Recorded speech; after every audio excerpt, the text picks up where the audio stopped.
நம்முடைய இந்த உலக வாழ்க்கையில் நாம் சோர்ந்து இருக்கும்போது வாசிக்க வேண்டிய, கடைபிடிக்க வேண்டிய ஒரு வசனம் ரோமர் 12ஆம் அதிகாரம் 12வது வசனம்.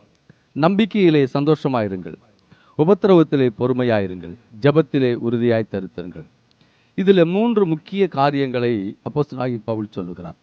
முதலாவது, நம்பிக்கையில் சந்தோஷமாயிருங்கள். அன்னாள் என்கிற சகோதரி தேவ சமூகத்திலே தன் பாரத்தை எல்லாம் ஊற்றினாள்.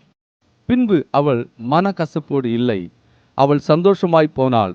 ஆண்டவர் ஒரு குழந்தையை கொடுத்தார். நம்பிக்கை என்பது தேவன் மேல் வைத்திருக்கிற அசைக்க முடியாத ஒரு உறுதித்தன்மையை குறிக்கிறது.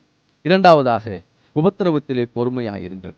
யோசேப்புக்கு எதிராக உபத்திரவம் வந்தது. சகோதரர்கள் எழும்பினாங்க. வேலைக்கு போய் நின்ன இடத்துல எஜமானி எழும்பி வந்தா. சிறையில தூக்கி போட்டாங்க, பொறுமையோடு கூட இருந்தான். பிரதானியாக ராஜாவுக்கு அடுத்த இடத்துல எகிப்திலே உட்கார வைத்தாள். மூன்றாவதாக, ஜெபத்தில் உறுதியாக தரித்திருங்கள். யூத ஜனத்துக்கு விரோதமாக ஒரு பொல்லாத ஆவி எழும்பி அந்த ஜனங்களை முற்றிலுமாக அழிக்க திட்டமிட்டது. அப்போது எஸ்தர் தேவ சமூகத்திலே உபவாசத்தோடு கூட இருந்தால் கர்த்தர் காப்பாற்றினார். இதுதான் இந்த 3 முக்கியமான காரியம். இதை நீங்க உங்க வாழ்க்கையிலே அபியாசப்படுத்துங்கள். தோல்வியை ஜெயமாய் மாற்றுங்கள். இயேசு உங்கள் கரத்தை பிடிக்கிறார், உங்களை ஆசீர்வதிக்கிறார். God bless you.